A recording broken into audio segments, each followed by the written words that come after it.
বন্ধুরা, একটি খবর বর্তমান পত্রিকায় প্রকাশিত হয়েছে। সেখানে বলা হয়েছে অভিভাবকহীন হতে চলেছে ডব্লিউবিসিএস অ্যাসোসিয়েশন, গ্রহণযোগ্যতা নিয়ে চর্চা। গুরুত্বপূর্ণ খবরটা একটু দেখে নেব।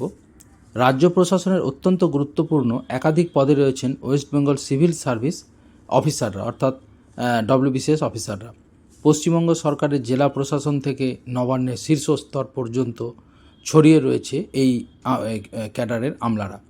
সংশ্লিষ্ট প্রায় ১,৫০০ অফিসারকে নিয়ে রাজ্য স্তরে ডব্লিউবিসিএস অ্যাসোসিয়েশন রয়েছে।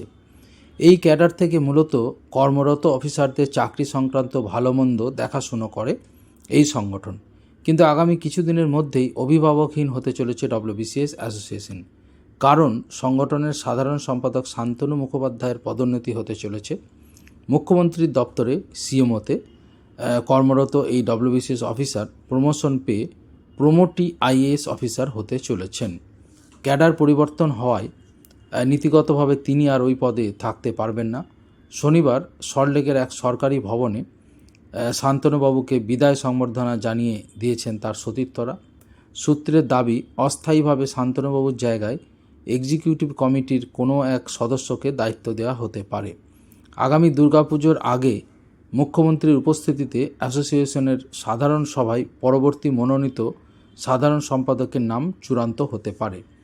ডব্লিউবিসিএস অফিসারদের একাংশের অভিযোগ, পরিবর্তনের জমানায় অ্যাসোসিয়েশন কার্যত নিষ্ক্রিয় হয়ে রয়েছে। নির্দিষ্ট রাজনৈতিক সংস্রব না থাকলে ট্রান্সফার, পোস্টিং সহ অন্যান্য সুযোগ সুবিধা থেকে অসংখ্য অফিসার বঞ্চিত হচ্ছেন। যোগ্যদের কম গুরুত্বপূর্ণ পদে বসিয়ে রেখে অদৃশ্য জাদু বলে কিছু ডব্লিউবিসিএস অফিসার বছরের পর বছর লোভনীয় জায়গা আঁকড়ে রয়েছেন। অনেক অফিসার কর্মজীবনের অধিকাংশ কাল জেলায় জেলায় ঘুরে বেরিয়েছেন। অন্যদিকে অপেক্ষাকৃত তরুণ কিছু ডব্লিউবিসিএস অফিসার থেকে যাচ্ছেন খোদ সচিবালয়ে কিংবা কলকাতায়। জেলায় কর্মরত এক অভিজ্ঞ ডব্লিউবিসিএস অফিসারের কথায়, অ্যাসোসিয়েশনের প্রাক্তন প্রয়াত সাধারণ সম্পাদক শেষবারের জন্য নির্বাচিত হয়েছিলেন। তারপর থেকে নবান্নের প্রভুদের ঠিক করে দেওয়া ব্যক্তি বছরের পর বছর মনোনীত হয়ে ওই পদে থেকে গিয়েছেন। শেষ দুজন অফিসারই সিএমওতে পোস্টিং। স্বভাবতই তাদের সার্বিক গ্রহণযোগ্যতা নিয়ে গোটা ডব্লিউবিসিএস মহলে প্রশ্ন রয়েছে।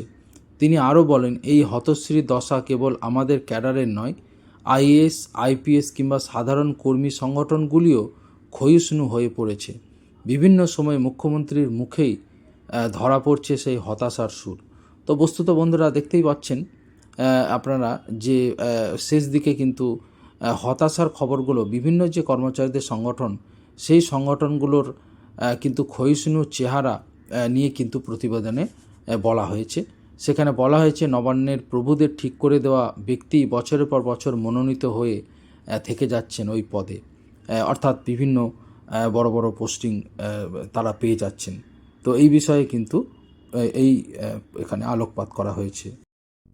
প্রতিবেদনটিতে খুব সুচারুভাবে কিন্তু কর্মচারীদের সমস্যা বা সংগঠন সেই নিয়ে কিন্তু বক্তব্য রাখা হয়েছে। তো আমার অত্যন্ত গুরুত্বপূর্ণ মনে হলো, সেই জন্য এই খবরটা কিন্তু আপনাদের সাথে শেয়ার করলাম।